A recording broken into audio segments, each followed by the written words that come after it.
Hello and welcome to season 5, episode 5 of Dualistic Unity. I am enjoying the exploration of what is real. I think for a lot of us, for a lot of our life, we run around wondering, what's real? Why is this happening? What's going on? And as you start to continue through that without settling upon a specific conceptual idea of what all this is pointing to, you start to see more and more and more what is real and recognize that maybe it's not something you can point to, but something that you can explore and move through. And so that's been what I've really been enjoying in something like this, doing a Q&A episode. It's not to say that we have answers, but we're just continuing to explore and weigh different questions, considerations, and seeing what comes up, because it's not about getting to a spot. It's just recognizing that you're always in that spot and continuing to step through yourself. And curiosity certainly informs the continued exploration of that. Once you realize that there isn't a spot that you get to, because you're always in it. And so this really isn't a Q&A episode so much as a Q episode, because any A that we happen to impart should turn into further Qs. All answers should be doorways to further questions, because that's where you find more and more and more of what is, or at least the recognition of what always has been, which of course is more and more of you and your existence and your awareness and all of the words that we use for all of that. So again, this episode is mostly going to be Qs. Thank you for being here. We appreciate it. We haven't done actually one of these Q&A episodes since season 2, I believe. We do community topics, and so that kind of took the place of the Q&A episodes for a little while. But the community topics are a bit different in that we really do get to focus in on one subject specifically. So if anybody would like to check out any of the community topics, do so. There are a lot, going from artificial intelligence to the Freemasons to a bunch of other things. Do check those out. But this Q&A episode is more or less just on the fly, questions as they come up. Andrew has gathered a bunch of questions from Instagram. Of course, we're doing this live because why not? We don't prepare ever. So we figured, why not record this live? And while we're doing so, if you have questions that you would like to add to this episode, please do so in the comment section on either Twitch or YouTube. We will receive both of those comments, and then you will add to the overall scope of whatever the hell it is we're going to cover here. Hell yeah. I'm excited for it. Yeah, for our Q episode. I just start calling it that. Like, what the fuck are they talking about? Oh, this, so yeah, I mean, should we just get into it? Fuck it, let her rip. Let's do it. I might as well just go through these kind of in order. Is ambition necessary? Oh, that's a good one, isn't it? That's great. I guess it really depends on what we mean by ambition.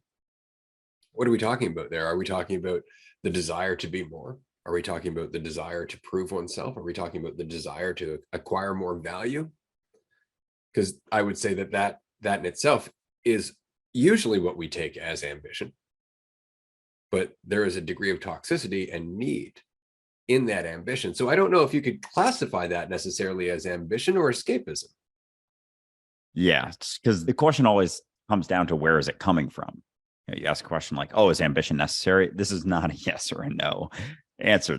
And this is why these are aptly called Q episodes than not Q&As, because like there is just so many considerations in a statement like this, like the ambition for what, to become what, to do what, to like, where is the drive for it coming from? Because, and I talked about this a little bit this morning, just how I'm realizing more and more that from the perspective of this being more dreamlike, your priorities, your perception of what's happening shifts, your desires to do certain things shift, and the focus comes back to just the experience that you're having, the fullness of that experience. And so ambition can oftentimes be taken to a point that it takes away from your experience here and now. Like, what is the ultimate goal of the ambition? Like, what is it being done for? Is it being done to build an illusion of yourself that you keep investing in and that keeps hindering you from experiencing the fullness of being here now? So it's not so much of whether or not it's necessary, but why are you doing it? And if you understand that you don't have to build this idea of yourself, you don't have to become anything more. You can't become anything more. Even just the false attachment to the idea that you could become more is ridiculous. Like it isn't something. It's something that's rooted in a confusion about what you actually are. And so in order to continue stepping through reality, continue paying attention, continue to do, just be reality and explore it, like there isn't ambition that's necessary. I guess the only ambition, which I doubt is the way that this was asked, is to be ambitious towards being attentive, which isn't ambition because it isn't something there isn't a secondary motive. Like being ambitious almost immediately brings into play this, I'm here and I want to get there. There's nowhere else to get. So it's just, I'm not paying attention. I want to pay more attention. So it's like, then pay more attention, fucker. Like that can be done right now. Like that ambition to be more attentive to your experience almost immediately takes away from the ability to be attentive to the experience, because like I'm going to be attentive to the experience. Like attention is something that happens immediately. So while being ambitious towards something, it kind of creates this perception of a journey, of a path, of you being in another spot eventually. And there is never that. And so the ambition to be attentive, ambition isn't necessary because it happens immediately. It's not something that you get to a spot where, oh, I'm now more attentive than I was. Like in that moment, as you're saying that, you're not being attentive to what is. And so the ultimate recognition of that doesn't require any ambition. And I think it's important to ask yourself a lot of questions if you're being driven by ambition to get to a certain spot. How are you perceiving yourself right now that's causing you to think that you have to be in any other spot? See, and that's kind of funny because I've often kind of tongue-in-cheek claimed to have lofty ambitions. And what I mean by that specifically, because I don't mean ambition towards a certain end result, because I don't have any need. Like there's no sense of lack that I'm trying to satisfy. And so to me, the ambition is just here now as much as I can be. But that said, being here now, not go somewhere, but become something. The now consistently changes. There is, in fact, and forgive the expression, a future, but that future is still now. And so all of the things that I'm doing now go in a direction, not any one direction so much as just they become more changed. It becomes more of what it is, and it adapts according to what I put my attention into and whatnot. So knowing that in fact, the trajectory of my path, quote unquote path, is really determined by how involved I am with each step. I know that the level of involvement with each step yields different results. And so to me, there's no ceiling, as it were. And we've talked about this in terms of dualistic unity. And Andrew, when you and I first met, I know there was a period of time where we started talking about all the shit that I would love to see happen. And you kind of went like, whoa, that's a lot of shit. And we've been talking about it ever since. None of that's passed. It's just that I don't need for any of it to happen. See, it's just that as there's no ceiling, it's just, oh, look, the next doors. Oh, the next doors. Oh, the next doors, the next doors. And each option of doors open up new possibilities. I don't know where that goes. And I'm not willing to say that there's somewhere it can't go.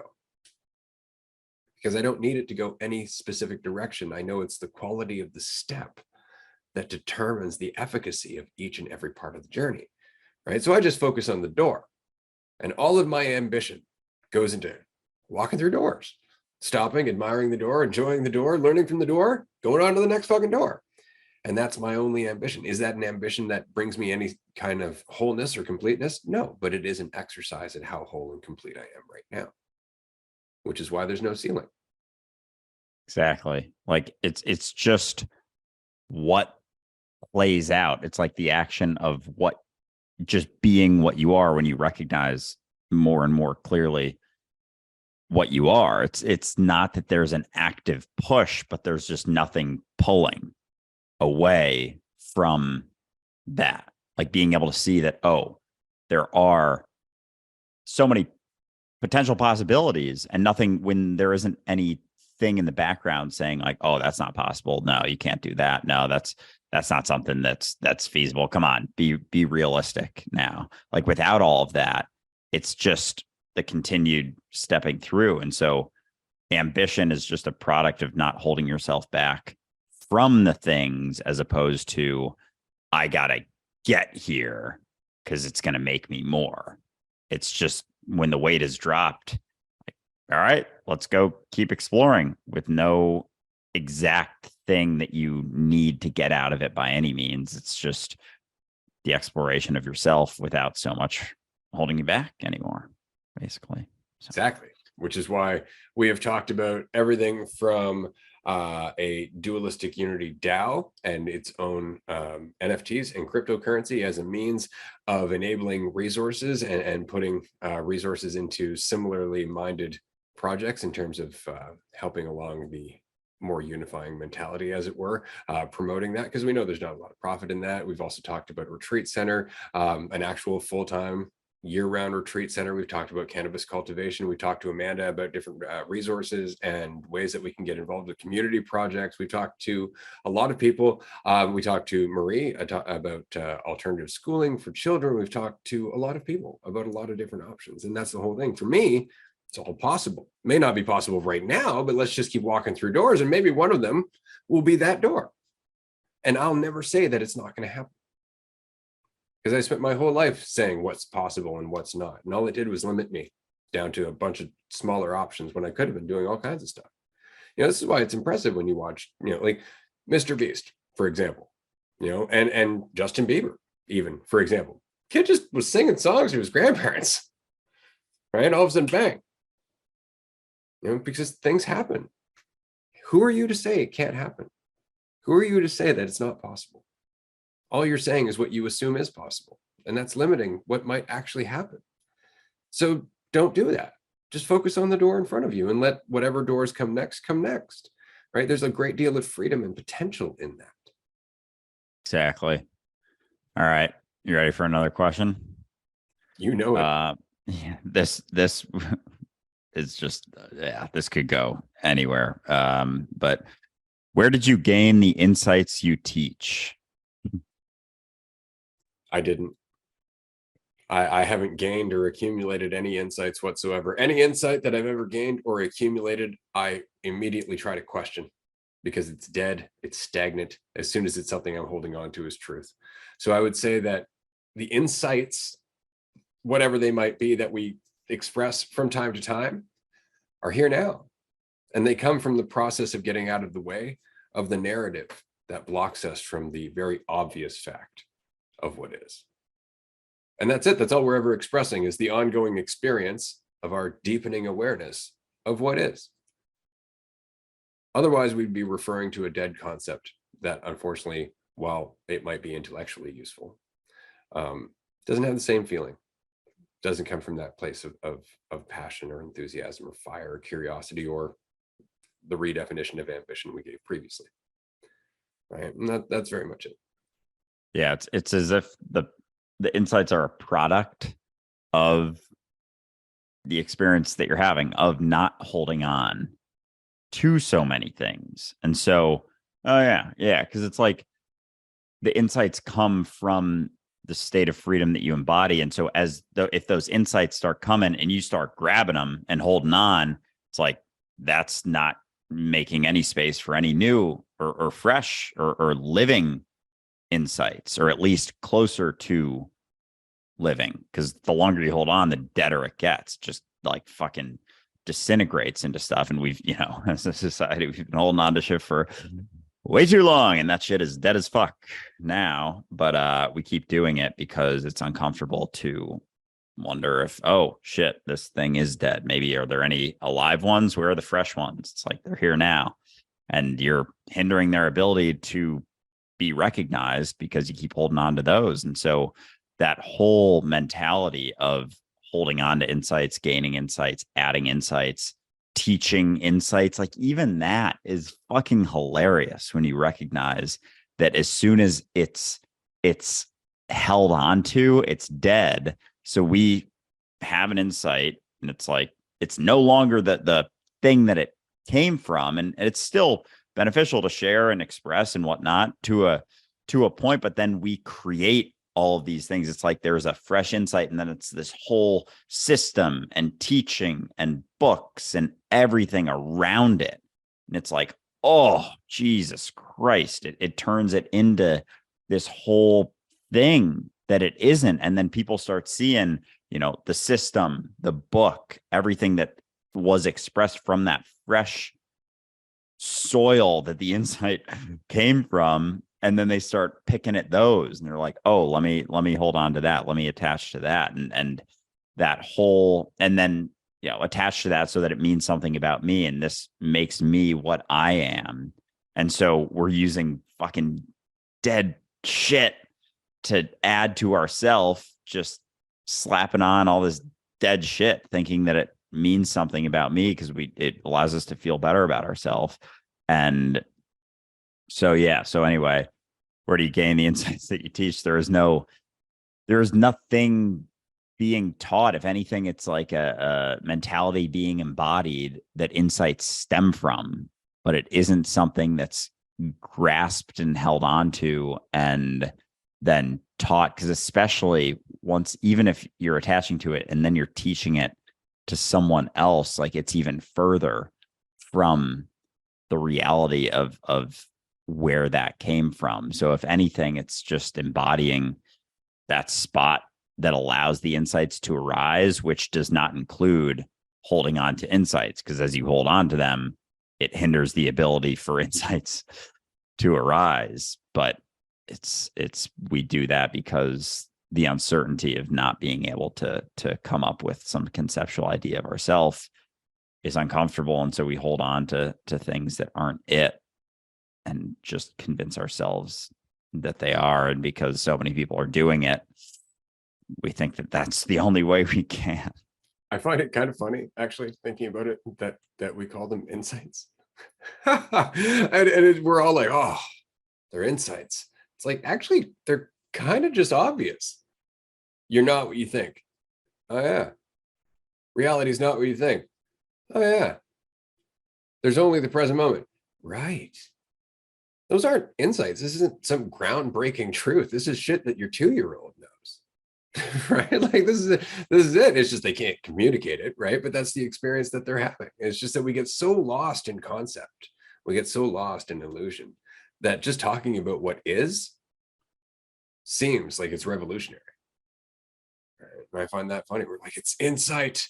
It's like, no, it's just the uncertainty that's always been there. And I guess that's what we're saying. That's where these quote unquote insights come from, is the experience of that uncertainty, the embracing of that uncertainty, the expression and communication of the experience of that uncertainty. And that's really it. When it's in the moment, you can feel that it's in the moment. And you don't even have to be talking about it. You don't have to be talking about uncertainty or God or unity or any of that shit.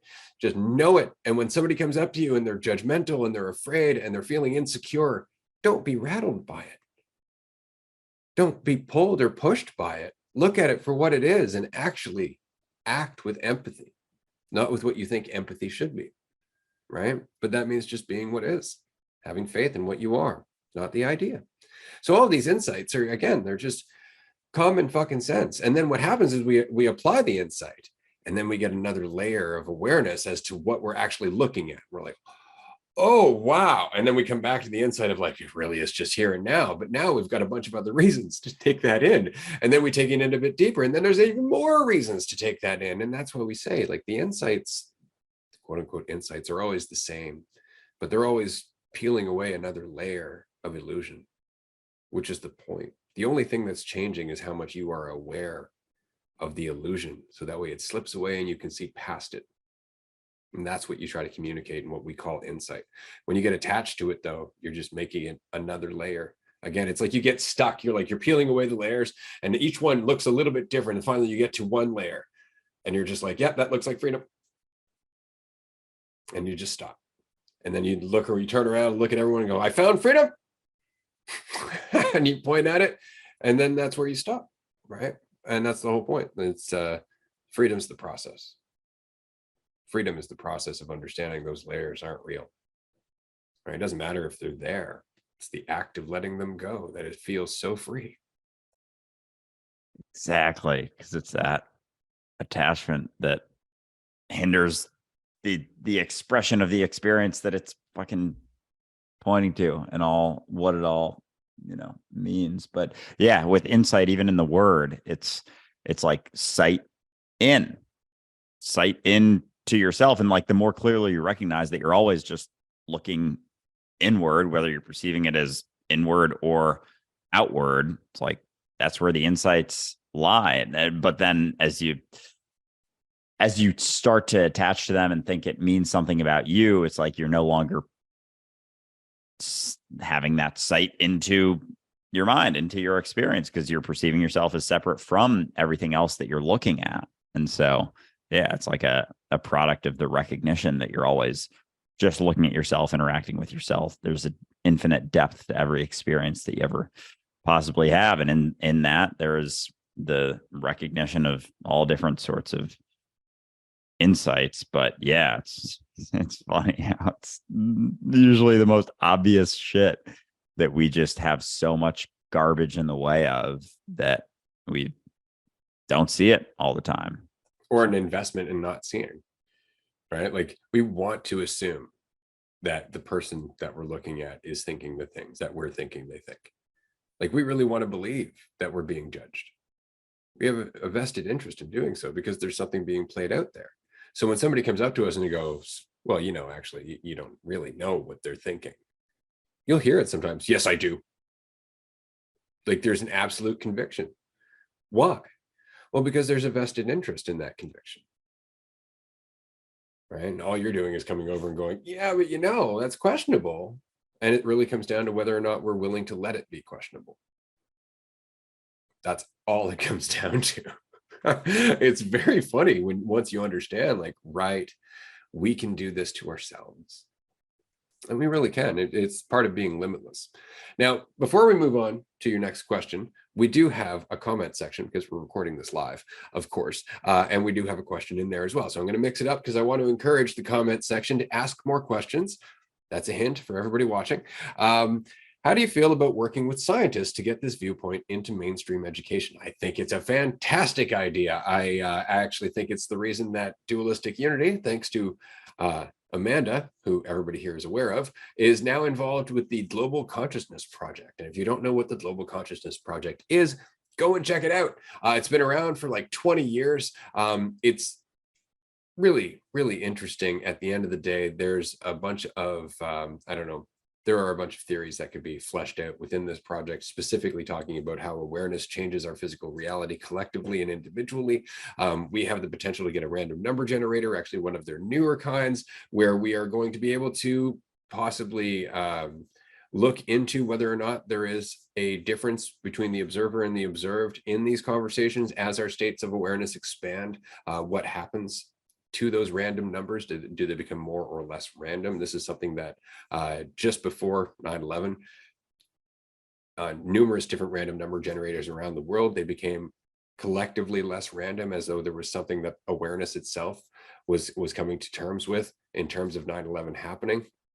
There's been a couple of other events like that, group meditations, same kind of thing. And so this is something that we are trying to get involved with to the best of our ability. Obviously, there's other science that we'd like to be involved with. Obviously, there are other theories, there are other schools, there are other projects that we would love to be involved with. I'm talking about psychedelics and a bunch of other things. So this is something that will happen over time. I think the problem is that, to be honest, this conversation in terms of awareness, reality, whatever the concept of God is pointing to, our existence, is occasionally either grossly intellectual or absurdly spiritual, looked at as almost being hokey. And so one of the biggest challenges in my life has been avoiding the woo, avoiding all of that stuff. Like, really, as soon as you start making it like, oh, you got to believe this and then, you start losing interest. You really do, in anybody who wants to have a serious conversation. And so I think that that's been collectively what dualistic unity is all about. Getting the woo out of the way, getting the belief out of the way. Anything that we're saying is possible, we're breaking it down in terms of it not being impossible. We're talking about the fact that there are considerations to how limitless reality might be. We're never saying take it on faith, take it on blind faith. It's written in a book somewhere. We're never saying that. And so we're trying to add some credibility to this discussion, so that way the discussion can become more than just something to believe in or identify with, but can actually start to have an impact on mainstream science. Because mainstream science, regardless of what we might be talking about in terms of spirituality, is wrestling with the big problem of consciousness. Right? Where does it come from? Why does it continue to pop up? Why does it express itself as it should? Where is it located in all of this? How do plants fucking have it? Like, there is a big question in science, and it's not something that we can address. It's the reason, the double slit experiment is so mind-blowing. Right? Or the Nobel Prize in Science last year for a non-local universe. What? Like, and we did a community topics on that. Go and check it out. The point is that there are a lot of questions that aren't being asked only because the scientists themselves are still under the preconception that they are human, that they are separate from reality, despite knowing there is no separation between the observed and the observer. You can know that conceptually, but if you're still committed to your idea of yourself as truth, you see that division as reality, regardless of what you might know conceptually. And so the question is, are there scientists who know about their ego and the influence that it has? Are they able to see past it and actually ask questions as the whole rather than as an individual scientist? And I am excited to find out if there are those willing to do so. And yeah, we're gonna find out and more as we continue on whatever the fuck this is that's happening right now. But I think with the avoidance of the woo, or keeping things coming back to what's real, it's like when you do recognize that the only thing you can say with certainty is that you are here now, that you exist here and now. That's the extent of it. There isn't so much because that's it. Like, that's the only thing you can be certain about. Like, everything, all of the potential, there isn't something telling you that it couldn't possibly be. But as you maintain an idea of things beyond that being definitely certain, there are things that don't fit that seem absurd. And so because we come back so often to just what is real, like your experience here now is all that you know. It's the only thing you can confirm with any degree of certainty. And so if you get caught in, the woo or the potential, or, maybe this is possible, maybe that is possible.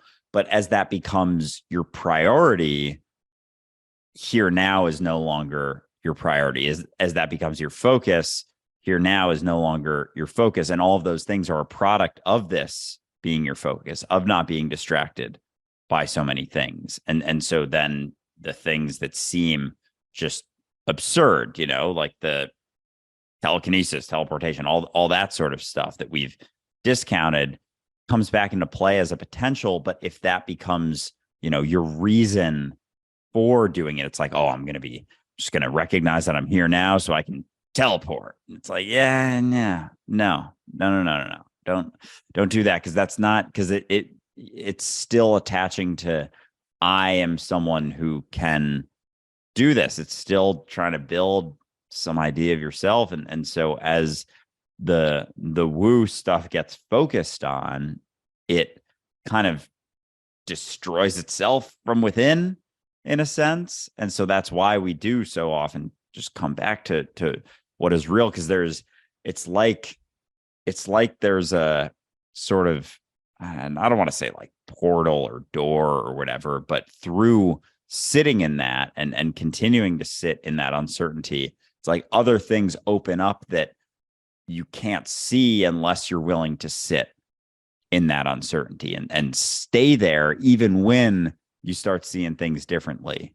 Because you're sitting in it. If you're sitting in it and you start seeing things differently, you start recognizing the potential of what could be possible. And you start seeing all these like shiny things that, if I could do that, that would mean so much about me.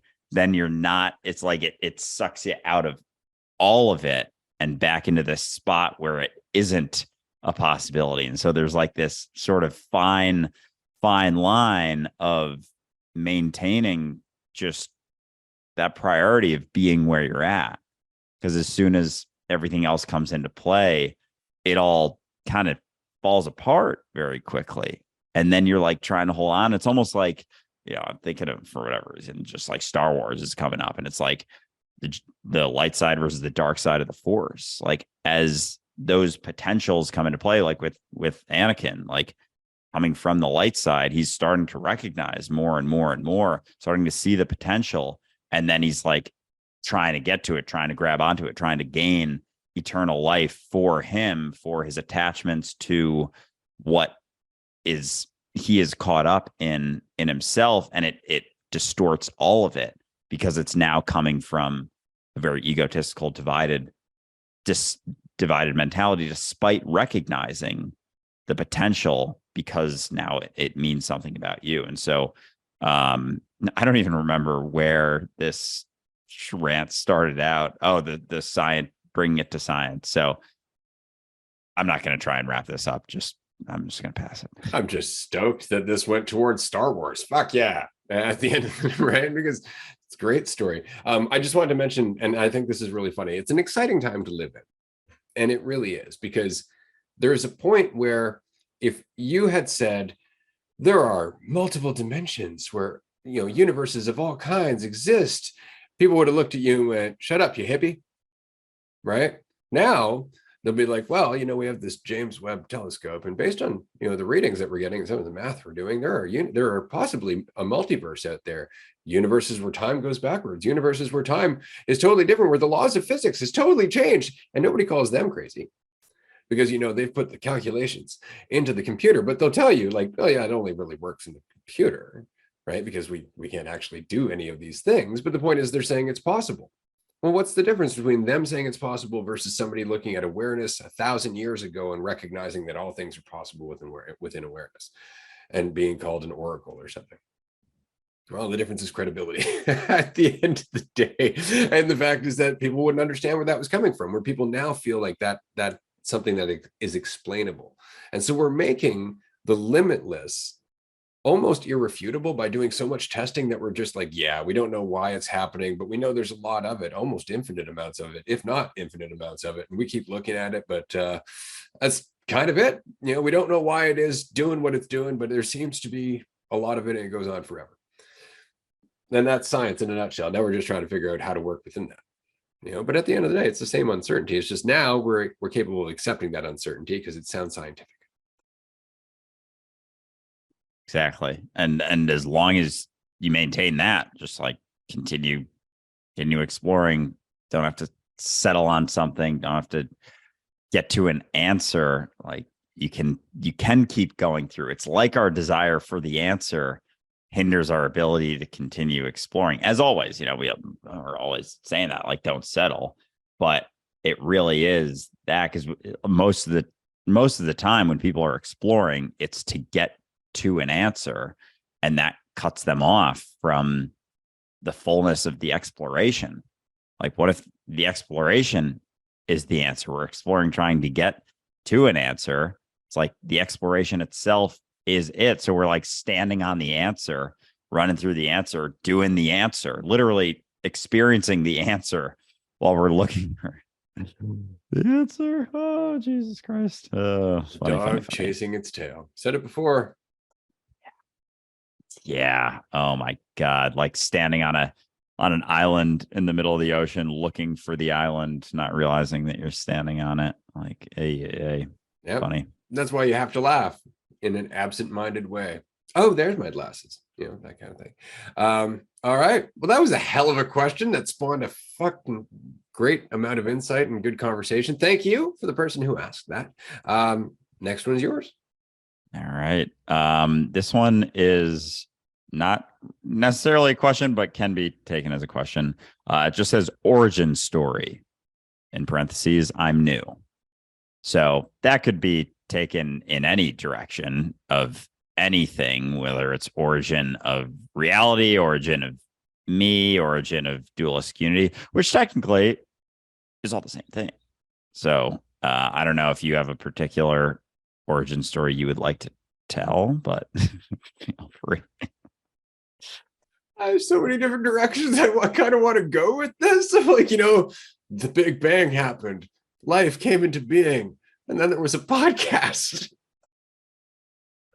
Exactly. That's what I'm thinking is like, yeah, we could, fuck it. We'll just go back to all of it. It's all, there has been no division since that point or whatever point. And so this fucking episode right now is a product of billions of years of evolution. Yet not.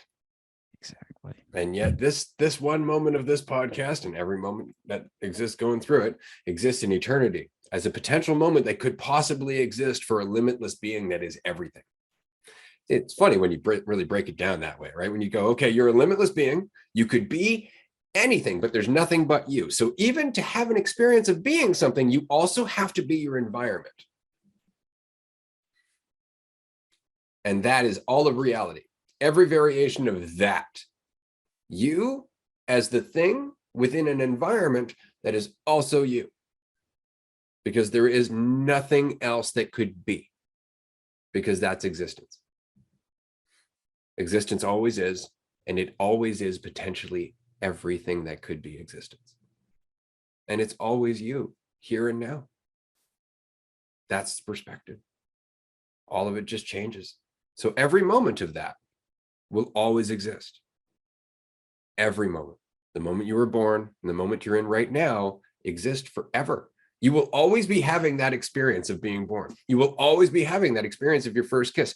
You will always be having that experience of taking a dump. You will always be having each and every experience you've ever had and every experience you could possibly ever have as anyone, anywhere, ever. And you'll have them forever. The beautiful part is you don't have to experience it that way. You get to experience it one at a time in what looks like an order. And that is the gift.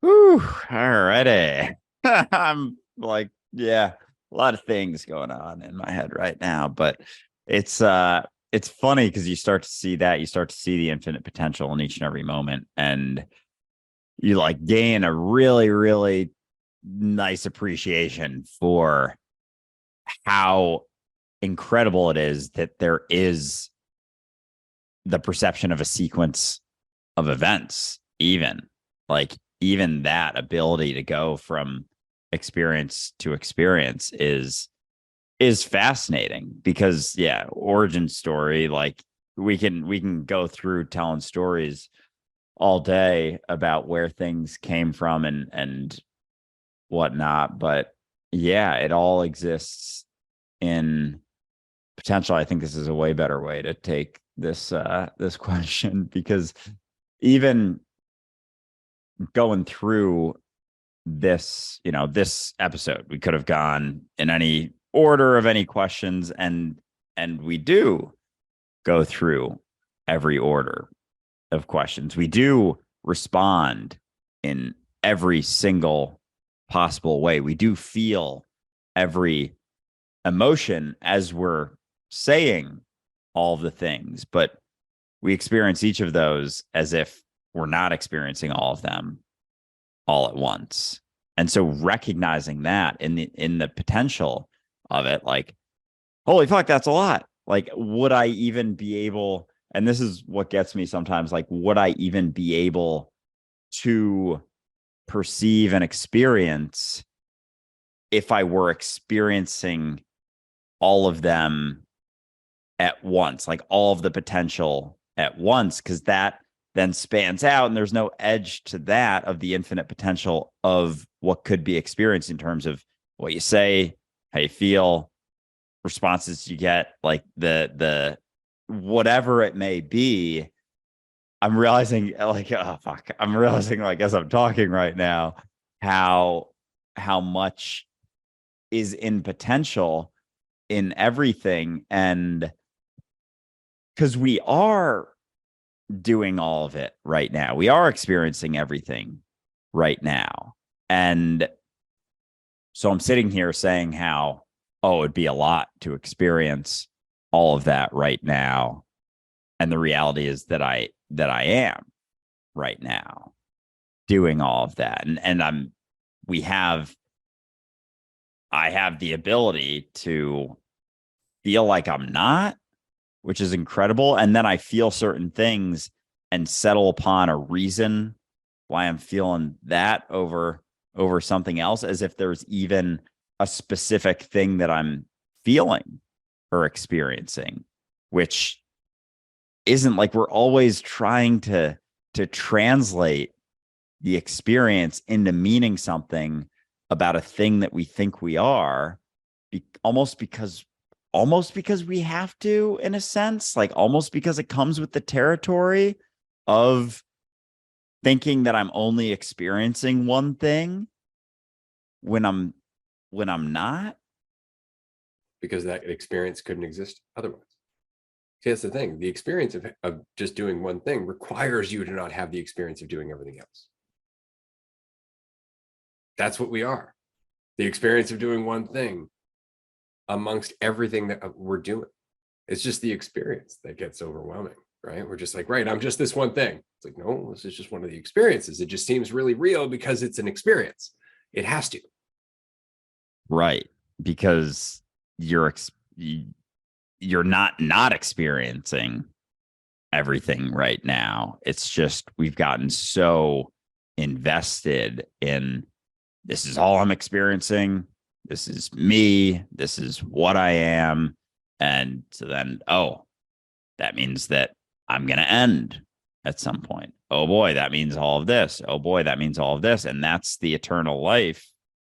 There is the recognition that you are everything, doing everything, always, forever. And just the more deeply we invest in, well, no, this is all I am because this is all I'm experiencing. And it's like, just because this is the extent of what you think you are doesn't mean it's the case. Just because you think that it is so doesn't mean that so it is. Like, doesn't mean that. And so that's where all the repercussions of the overinvestment in that come from. And, you know, that belief, that fear of death comes up from something that isn't you, just because you're so convinced that it is. Like, Absolutely. We could be here all day. We're not even getting into the fun part for me, which is the seamlessness of other people. That experience just trips me right the fuck out because they're all having the same experience that I am of being everything that is, but only in one experience. And yet their experience is perfectly seamless to what I'm going through, in the same way that they're playing out the part according to what I'm dealing with. I'm playing the part according to what they're dealing with, because it's perfectly seamless. We're both the same awareness, right? Going through different experiences of that awareness. And yet we both interact with each other totally unaware of the fact that we're the same awareness. And I love that, because it's obvious, again, when you break it down. And somebody was asking me this the other day. It's like, well, if I'm talking to you, you're hearing me. It's like, no, I'm hearing my experience of you. I'm in the way, see? Because I'm the only thing I can experience. I can't experience you. I can't experience you in the same way you can't experience me. And the reason is because there is no you in me. yeah. Because I'm always running into myself, always interacting with myself, always talking to myself, and how much I invest in the idea that I'm not determines everything that comes with that experience. Like all of the concern, fear, worry, anger, frustration, all of that comes up, but it's part of it too, because it's like you can't dip your toe into the water and not feel the water. Like in order to feel it, you have to dip your toe. And in order to dip your toe, you have to feel it. And so like, it's just, yeah, it's like it comes with the territory to a degree until it doesn't, I guess. But yeah, it's, oh man. Yeah, the seamlessness of other people and the interactions and all of it, like not recognizing itself is like it's so mind-blowing. It's so fucking crazy. But it's kind of like one of my organs not recognizing it was part of the rest of the body. Right. And that's it. Like at first we're just like, Jesus, that's a lot to wrap my mind around, that I'm everyone all at once. It's like, it's not though. You're doing it all the time right now. You've got billions of individual cells within you, all of which are having their own experience, and you're all of them. It's not like you're having a difficult time wrapping your mind around this. And why not? Because you identify as the all of them.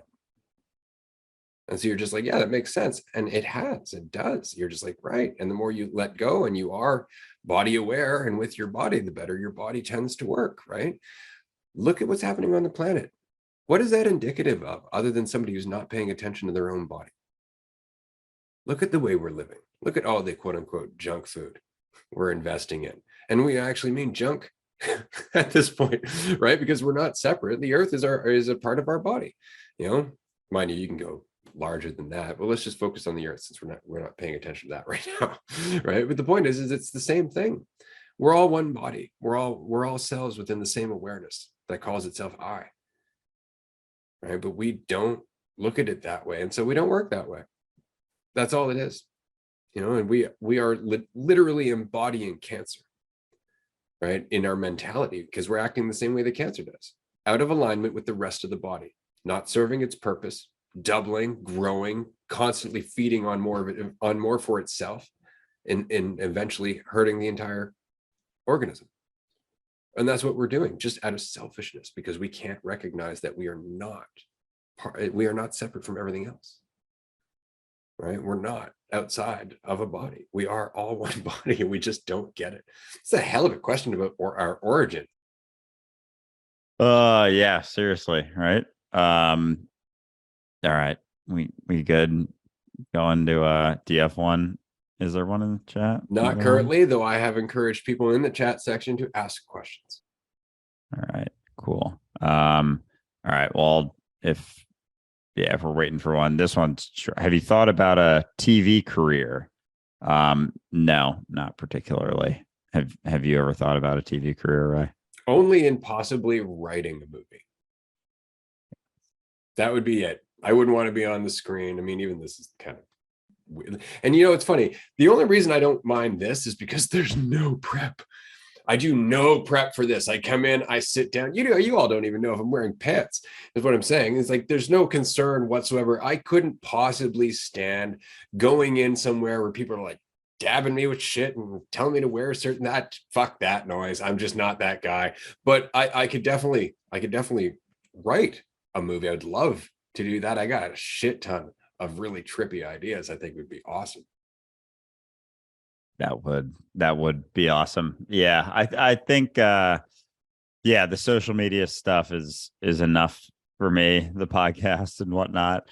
No, I haven't really. I did when I was early on in social media, there was like this company that was doing these like shows but on social media, and they were trying to get like creators to be on it. And so I did some auditions for that but it didn't go anywhere. And I was happy for it. I saw some of the episodes after, and it was like corny teen drama sort of stuff. So yeah, the Ray's got to check something, but yeah, what else? I got reached out to, I don't know if anyone's heard of Love Island, but I got reached out to by the US version, which isn't the legit version. I think it's all like the UK is the big crazy one.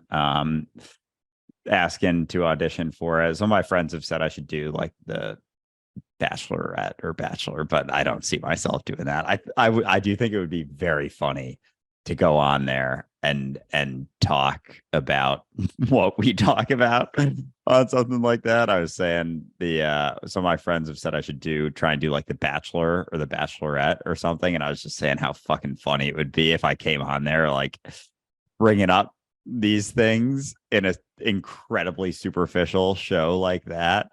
Like just how much fun that would be. So you see, I think that should be a show. What I would love is to have a show where you have one aware person and a bunch of really egotistical people who are all trying to get a prize. But in order for them to get the prize, they have to let it go and be interesting enough to have a fucking conversation. So by the end of the show, they've evolved.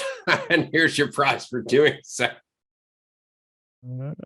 That would be awesome. Oh God. Yeah. Anyway, you never know. Maybe we'll come up with a show like that at some point. But yeah. So anyway, we do have another question that I missed entirely, unless you would like to go. Okay, you're good. Yeah. All right. Yeah. Hold on. Because it was PMAC. PMAC had a question and we passed her over. It's because we're inconsiderate bastards. I'm curious to hear your thoughts on trauma. I've heard a lot of spiritual people dismiss any healing journey in the name of the illusion of a past. Yeah, people do that when they're trying to, escape the unfortunate feelings that they're going through. I think that there are multiple layers to this. The healing journey to trauma is largely the acceptance that the trauma hasn't limited or defined you, that it's not actually about you. When you are finally healed from your trauma, typically it's because you've managed to turn that experience into something that's serving you, that is a tool now and indicative of your strength rather than ongoing pain. And so the process of going through that is difficult because we want to keep looking backwards. And it's not that we shouldn't, it's the problem that just like with the tree, when you're driving, you focus on the tree, you're going to hit the tree, right? The trauma that you went through in the past was bad enough the first time you went through it. Right? You went through it. And as a result, you have all of these ongoing memories because the trauma is really the response to what happened, not what happened. Right? And that's what we're getting over. So if you keep focusing on what happened, if you keep focusing on what happened without addressing why your immediate response was that, then your response is going to continue to be that, which means you're going to continue to reaffirm the trauma every time you look back. You're not actually dealing with it, you're reaffirming it because your response has not changed.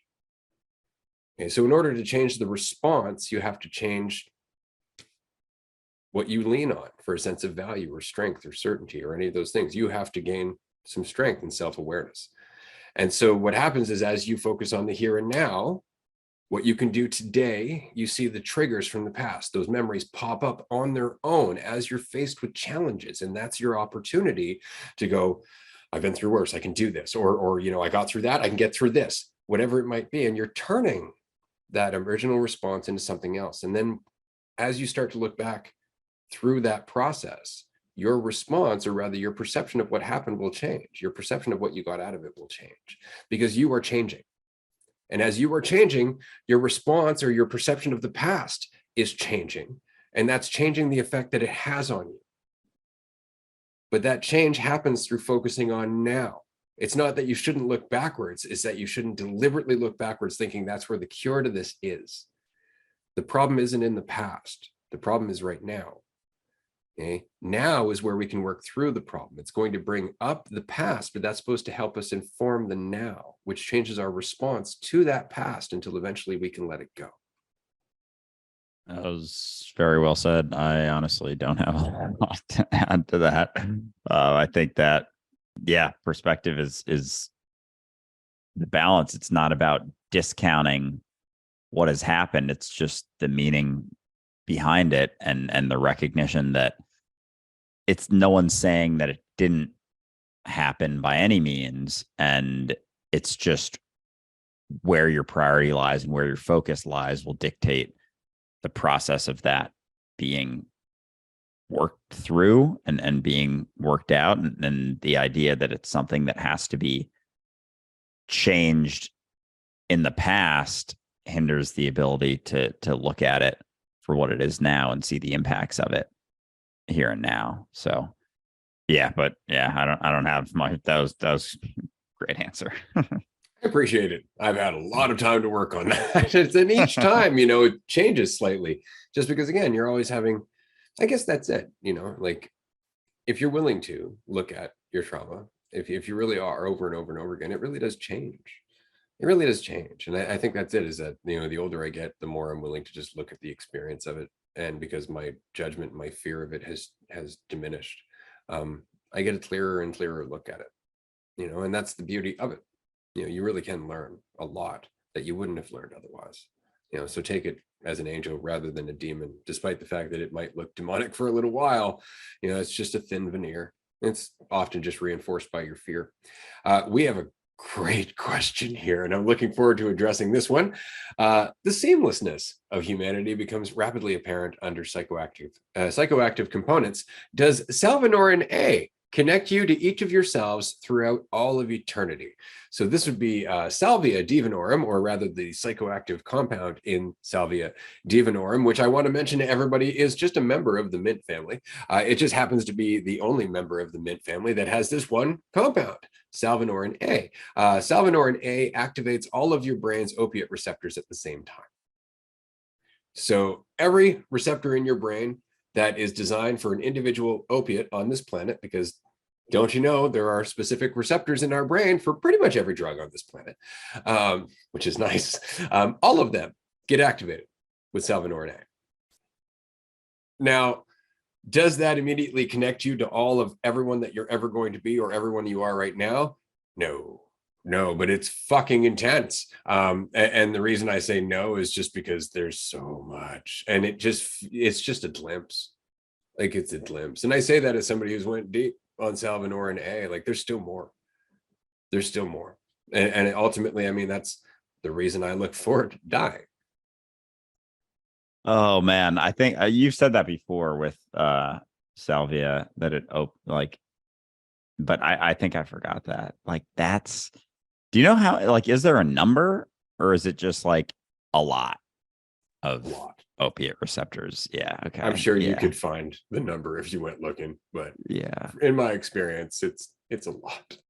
Yeah, because and I don't necessarily have a lot to add to this because I haven't done it yet, but it's funny how almost anything that we do, like any psychedelic experience or experience that we have, we can attach to it and think like, oh, that's it. But most of the time, all it's doing is shaking you to recognize, like, this isn't as quote unquote real as you think. Like, your self-image, like where you think you fit into this reality, isn't what you think. That certainty that you hold on to may not be as certain as you think. So I really do see all of them, as much as people will point to, like, oh, mushrooms or weed or DMT or salvia, as like, oh, that shows you all of this, that opens up this dimension and this dimension. It's like,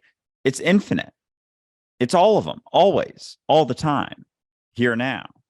And so it's not any one of them showing you any other thing. It's not, there's the machine elves, and there's these entities and these entities and these entities. It's like, it's just showing you more of infinity, which doesn't end. It's not like that, oh, that's it.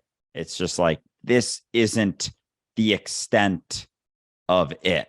There's more. There's always more. So I think all of those compounds kind of just allow you to see that, and then come back to here now where you're at, wherever that is, whatever, fucking dimension experience you're having. And that's it. Like that's the priority, but also not as serious as you think. It's really quite interesting because the only real difference between experiencing salvia and death is that you don't have to go through all the effort of growing a body. Like, so reality is that constant potential, right? The reason a salvia trip feels so long, despite lasting only a few minutes, is because you are so involved with the present moment. Like, you've just fucking let go. Like, you've let go. There's no more Andrew. There's no more body. Whatever you thought you were up until that moment's gone. It's gone. Like, all you are now is sheer potential, in the same way as if you died. And then you come back, but you come back to this, right? Rather than being that, okay, with no sense of time whatsoever, okay, forever. And then occasionally forming into a fucking baby and then experiencing time as a body and then going back to that, because that's the only illusion. We're always in that place that we touch, that is sheer potential, where it seems like eternity is eternity. That is the place before the Big Bang. That's what we are, right? So we're just touching it for a little bit, but because we're still anchored in time, it goes by as a few minutes, right? But it's not. It certainly doesn't experience, or it doesn't feel that way, because that's the experience of being eternal, just with a little bit of time thrown in there.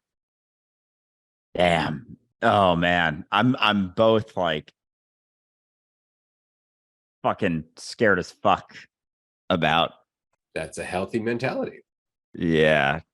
That potential at some point one day trying, but also like so fucking curious and like, yeah, because as much as I can, like, so often, and I think this is why when I took mushrooms the other day, it was so intense, was because I went into it before I took it. I'm at a spot now where I see things way more differently than I did taking, a couple years ago when I took 3 grams.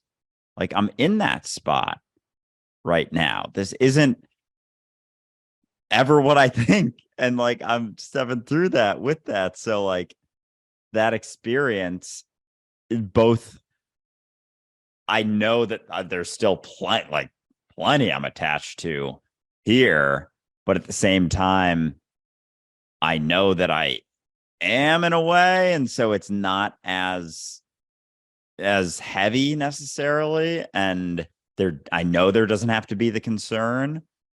But then stepping into a situation like that is it's going to be just, yeah, I'm just fucking curious and like afraid, but also there's like a kind of smirk with the fear of like, yeah, I'm scared. But I am, but I'm not, but I definitely am. Like, yeah, I don't know. That's awesome. Well, and so this is where I'm going to take the time to throw in a little bit of I guess responsibility. Anybody who is interested or curious about Salvinorin A or salvia should go online and look for the Salvia Divinorum guide. It's wise to take this with a certain degree of seriousness. Like, this isn't a party drug by any means. And anybody who managed to catch our episode last season with Amanita Dreamer, don't go walking around stairways, I guess is what I'm saying with this stuff. Like, treat it for what it is. It will knock you on your ass. Okay. If you're not careful, you can hurt yourself just falling out of your chair. Okay. So this is one of those things that if you're going to do it, treat it with respect and have somebody sober with you. Okay. This is something that's important because when you come back, it's going to be disorienting. It's not like all of you comes back right away. Okay. It takes a little bit of time for you to start reinvesting in this story. Okay, so having somebody that you recognize, somebody who knows who you are, is a very comforting thing. Okay, so if you're going to do this, have an anchor. Okay, treat it with respect. Make sure you're somewhere comfortable. Okay, and advise your anchor to take the pipe out of your hand as soon as you're done with it. As soon as you exhale, take that pipe. Okay, because you're more likely going to either drop it if you don't put it down, or possibly just hold on to it the entire time. The point is just let them take the pipe, because you're gone as soon as you exhale. It's gone. Right. The last thing you're going to remember is, oh, it tastes terrible. And then you're gone. Right. And then you come back. So it's a hell of an experience, but treat it with respect, as with everything else. And I say this about mushrooms too. Mushrooms, you can, be kind of nonchalant, like, oh yeah, I did some mushrooms, yay. Or you can treat it as what it is, which is an accelerator for your awareness. Right. In which case there's shit that you can do with that other than just entertain yourself. Unless, of course, the shit that you can do with that is entertaining yourself because you're doing so in a non-egotistical way. Yeah, exactly. I feel like every substance has the opportunity to both be super fucking deep or not very deep. And it depends on you. So it's not the thing. And that makes it very clear. It's not the thing itself. It's always you. It's always you having the impact on the thing as much as the thing is having the impact on you. And the more you maintain, how much of an impact it has on you, you're not going to have as much impact on it, or not that you're having an impact on it, but I think you know what I mean. And so yeah, understanding that and understanding that same sort of responsibility and experience can be had with or without a substance. But yeah, if you think, and it's funny because someone commented on that gummy run video I did, like, oh, I feel like I'm the only person who's never tried weed. And then someone responded like, yeah, me too. And like, I don't feel like I'm missing anything. And it's like that right there. And this same person commented a few other things on the video, just about how, like, I don't think mind altering substances are necessary besides, some of the prescription medication. It's like, oh, Jesus fucking Christ. Like, come on now. It's like so bought in to just like control certainty, all of that stuff. And so, yeah, if you're someone who thinks there's nothing more to see or nothing that you're missing with these substances, it's only because you're holding on to so much fucking false certainty and so much of a solid idea of what this is. I know what this is. I'm not missing anything. This is just reality. This is just the way things are. It's like, holy shit. Yeah. Smoke this. Here, take this. And I don't mean salvia. I mean like a joint. But it's funny how people will say like, oh yeah, I'm not missing anything. It's like, you don't know. Well, it's hilarious for you to say, I know I'm not missing anything. While you're not doing the thing, there's no possible way for you to know what you're missing. And we're just afraid. And so we don't want to. But yeah, no, it's funny because like the more you're willing to step into that, like letting go of the false certainties, recognizing the rawness of the uncertainty, like the more you recognize how little you know, like the more you recognize how much more potential there is. And like we get to spots where like, oh yeah, I'm starting to get this. Oh no, I'm not. Oh, there's so much more. All right, I'm starting to get this. Oh no, I'm not. Until you get to a spot where you're like, all right, I'm gonna stop fucking saying that because I know that I'm not seeing all of it. And like there's no way for me to see all of it. And then even that is like, all right, well, I don't know that. But the more you see, the more you recognize that there is to see. And so it's not even about seeing, quote unquote, all of it, because that's not even something that's like even comes to mind anymore. It's just the continued exploration of what it even means, what you mean by it, so. That was a hell of a question as well. Really loving the questions on this Q&A. Thank you. You would be up next. All right. Do habits and routine count as identity?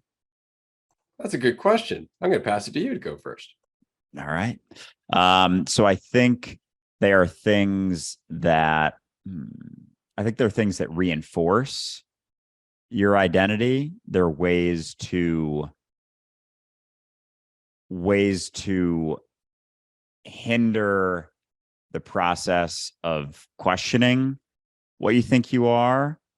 So I guess, first of all, habits and routine I think, okay, so how do they fit together? So the routine can become a sort of habit. Like a habit is something that we do without thinking about it because it provides us with some degree of false certainty and to continue going through it. And as they go on unquestioned, it's like they kind of, I guess both of them, habits and routine, kind of create a sort of staleness depending on how attached we get to them. And so as we continue through them without, mixing things up, shaking things up, wondering why we're so attached to a certain routine or a certain habit, as we continue through that without questioning it, it just reinforces everything that we think we are. As we question that, as we recognize, like, oh, why am I so attached to this routine? I'm attached to this routine because I appreciate the certainty that it gives me. If you're someone who's very much appreciating the certainty or the false certainty that it's giving you, there's going to be a lot of other things that are a component of that reinforced false certainty. So if you're someone who attaches very closely to routine and habit, there is almost a guarantee that you're going to attach to a conceptual idea of yourself that is being reinforced. And so it's not to say that they always directly reinforce themselves, but the mentality that causes someone to want to stick to a routine and habits is the same mentality that is reinforcing your idea of yourself. And so I think they go kind of part and parcel. And as you begin questioning yourself, you see certain habits coming up and you're like, oh, that is a habit. You're even able to just see that they are habits, because there's so many habits that we have that we wouldn't even recognize as being habits, or routines that we step into or continue going through that we don't even recognize as routines, because they're just so deeply tied to our idea of ourselves. And so as both begin getting questioned, as you start to recognize more and more of the habits that you've held on to, those are things that are a component of your idea of yourself. So they kind of begin to fall apart together, like in tandem, in a sense. So I think routines and habits, they are build, maintain, and can be a component of what you are. I'm someone who wakes up early. Like, waking up early is like that just being a statement that someone could make, like, oh, I'm a morning person, or oh, I'm a night owl. Like, those are routines that you've invested into that have now become a component of what you think you are, that have now become an identity. And so they certainly can count as identity. And I think they kind of go hand in hand with reinforcing each other, which means that as you begin to question them, the questioning of them, the peeling back of them, the falling apart of them also go hand in hand. That's a good explanation. It's a good question too, just because it's important, I think, to recognize that routine and habit exist on a spectrum, that they're not in fact the same thing. That habit is a routine that's become almost unconscious, right? Whereas a routine, when you first developed it, was usually a result of a conscious effort, something that you were learning to do repeatedly as a strategy in order to deal with something, right? And so at that point, the routine itself, it isn't necessarily a bad thing, unless you lose awareness of it, because then it becomes something that you do rather than just something that you're doing. And what I mean is that you have a routine. Today, you woke up and you didn't do that routine. Are you going to think of yesterday and the routine you did then and judge yourself based on the fact you didn't do it today? That's the danger, because that judgment's based on identity. Now you're identifying with the routine itself. And that's the problem. And if you do that often enough, you continue to do the routine, you beat yourself up, you do all that, you continue to push yourself to do this routine, because otherwise, you might fail or look at yourself negatively. Now it becomes a habit. Now it becomes something that you have to do all the time, almost like you're compelled to do so. You just don't feel right unless you do. That's the danger. Familiarity is addictive, right? Whatever we are familiar with, we tend to identify with. And that's just how it happens over time, literally over time.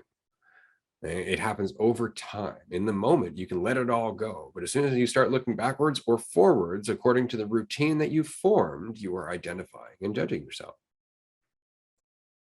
Well said. Yeah, think we covered off on that pretty well. Do we have another in Not currently. What's all right, next? cool.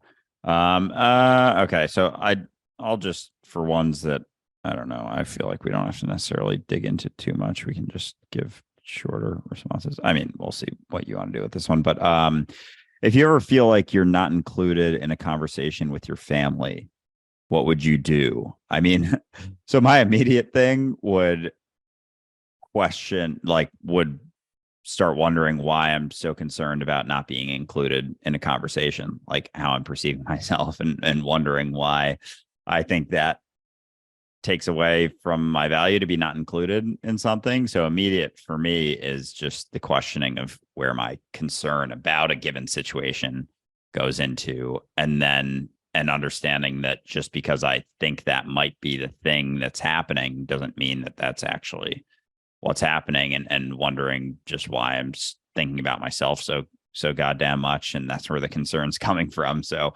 that's the initial thing. It may not be where the conversation or the question was hoping to go, but yeah. And then after that, just I don't know, involving myself in the conversation. Yeah, I'll take the path of the prick and just ask straight up, like, what are you bringing to the conversation? Like, what have you been bringing to the conversation? Have you been bringing a lot of need to the conversation when you're in the conversation? Is it about you and how you feel about things? Is it about your reactions and necessarily how people are focused on you? Because the question kind of indicates that that is the case. And if that's the case, then you're probably not spending a lot of time uplifting those around you. You're probably not spending a lot of time trying to help others in this conversation come to some degree of clarity, because it's all about participation and whether or not you're being included. Right. And so often the best way to be included in things is to stop needing to be. So that way, when you are actually in the conversation, you're doing more than just satisfying yourself. You're actually uplifting those around you. You're participating with their lives, with what they're going through, rather than just using that as an opportunity to think about yourself. And I don't mean to sound harsh in this whatsoever. I did it for a very long time. We all do, to some degree. But that is honestly often the case. Is that, we get the response we want from people when we stop wanting it. We get respect from people when we stop needing it. People like our company when we stop needing them to. And it's because we're actually being ourselves. Now, that doesn't mean that that's going to happen overnight. It might take a couple of conversations. It might take 100 conversations for you to finally get in the flow where you're not just thinking about yourself, but you're actually sitting there going, how's your day going? Lifting them up because you can. But then all of a sudden you'll notice that they want to talk to you all the time. And why? Because you're not adding weight. You are in fact helping them lift theirs. And that not because you need to, not because you want to be liked, but because you don't have any yourself. That's really it. Let go of the need for them to include you whatsoever. Include yourself. Be in your life. Okay. If they're not talking to you, be your own point of attention, because that's important. Live for you. Okay. It's like, I've often talked to people about this who are like, I just don't feel very interesting. Be more interested. The more interested you are, the more interesting you'll become.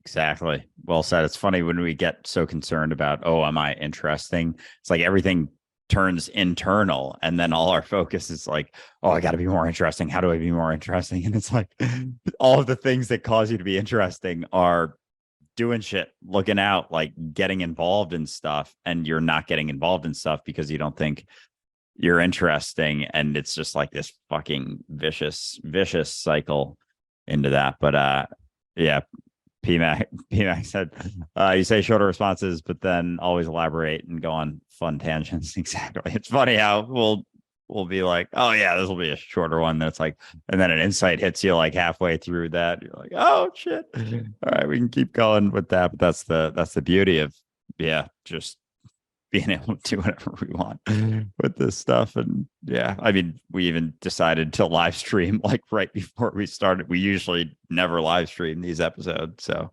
like, yeah, it's adds so much more to it. Well, and I think it's important to show what, I mean, most of our viewers know this just from being in a group with us, but not everybody has been in a group with us. We don't plan any of this shit. Like, this is exactly how an episode would go, except that we wouldn't be live. We'd just be doing this. And then the episode would finish and we'd go on our way. So we just figured we'd do this live since it's a Q&A, or rather a Q episode, and just put it on display. Like, we really are just showing you what we are, right? There's no preparation, because it's not about the insight. It's about where we are, right? And what comes from that. And that's really why this has been a lot of fun. I love these Q&A episodes. I'm glad we're doing this one live. What's your next one? All right. PMAC, I appreciate this question. How can you ever be an expert or a master if everything is uncertain and ever changing? Fantastic question. You wanna start this one? I would say that is the sign of a master, is the acceptance that everything's uncertain and ever changing, because that's where you are spending the most attention, which is the sign of a master. Boom. Yeah, I mean, that's just it, is that our ideas of a master knowing all about something. Like, as soon as someone thinks of themselves as a master, they fucking die, basically.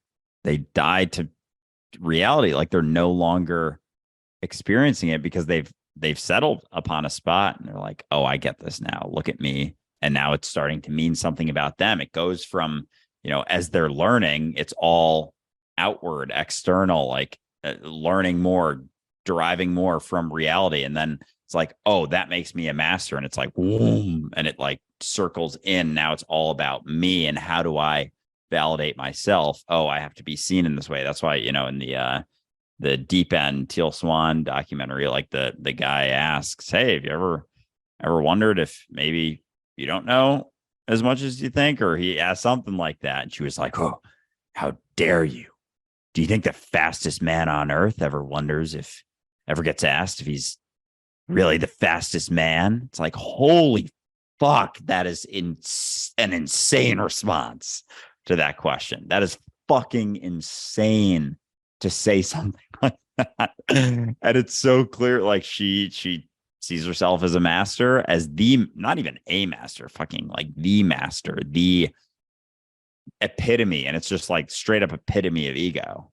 That's what it is. Like, so lost in your idea of yourself, and thinking that you're there is and thinking that it means something about you is literally like one of the like extremes of ego. And so, yeah, considering yourself a master and expert is an extreme of ego, when it's a conceptual idea of you knowing something and therefore meaning something about you. And it shifts everything from that continued exploration to this means something about me. And so therefore, if anyone questions anything that I know, then I have to defend it. I have to validate. And so you spend the rest of your life like you're building all of these things, and then you get to a spot where you seem comfortable, and then you go inside and live in it, and you're just out there like defending everything that you build because you think it means something about you, and that's where you think all your value is derived from. So yeah, no, I mean, the recognition itself is, as Ray said, like being a master, but in terms of that, like, be very, very wary of anyone who considers themselves a master or even a teacher. The master is a lifelong student. Absolutely. We got kind of a funny question here. What's my favorite movie idea? Honestly, I've got a lot. A lot of them are epic in scope and probably involve like 6 or 7 chapters or various different movies for sure. But it's something along the lines of what's actually happening, except of course with slightly more narrative in terms of the decisions that we're making, the choices that we're having, the conversations that are happening here on Dualistic Unity, for example, are all indicative of a certain mindset. Well, what if the system's actually watching for that specific mindset? Not the system as a whole, but only a certain subset within that system. Let's say the Illuminati. And what they're doing is looking for somebody who is becoming rapidly aware that they are everything. And so one day, as you're watching, say, Dualistic Unity right now, sitting at your computer watching this live stream, someone knocks on your door. And it just happens to be you. And you don't know it yet, but they know from all the signs that that is the case. And they want to help. And they introduce you to this large storyline that's happening behind the scenes about the rise of awareness and the adversary that we're all collectively identifying with. And this is just like the first half of the first book. Damn, yo. I want to watch that movie now. Oh, holy shit. Yeah, that would be epic. So the person, like, is it you, like your idea of yourself, like in terms of in the movie, would it be the actor playing the person meeting, or We see this is it. Is it how would this evolve? Because this actor is, or this character is ultimately going to have the recognition of being all characters. And what's fun is as the story progresses, other characters in different geographies entirely start to have the exact same insight. So all of a sudden now the people who were tracking this one person that you thought was so important are finding the same indications all over the fucking world as something is starting to happen simultaneously as this person wakes up, but all these other people are waking up because they're all the same person waking up. And so they're watching the awareness of what is come into being in the collective, thinking that it's all about one person making the same Jesus mistake, and then having it contradicted by the rise of everyone coming to this awareness at the same time. And of course, there's all kinds of political dispute and everything else would be happening in the background. But yeah, it's a fun story. damn, that's awesome. So then now I'm just curious about this. This because I don't even know if it's worth. We're just going to have to write the Yes. script. Yeah, I know. Because yeah, so After now the I'm book, after the All right. book. But yeah. and I just want to mention to everybody that we're currently writing a book. We're working on it right now. For anybody who is a tier 3 supporter on Patreon, we are going to be sharing the updates as that continues to move along. But obviously, as I said earlier, lofty ambitions. There's no fucking ceiling. I'd love to be involved in the movie. I would love to be involved with writing because there's so much in terms of the epicness of this. And that's the thing, is that it's not because, you know, I'm creative or any of that. It's just I don't have any walls. And so there's nothing but creativity. Yeah, for sure. Now there's a lot to be done.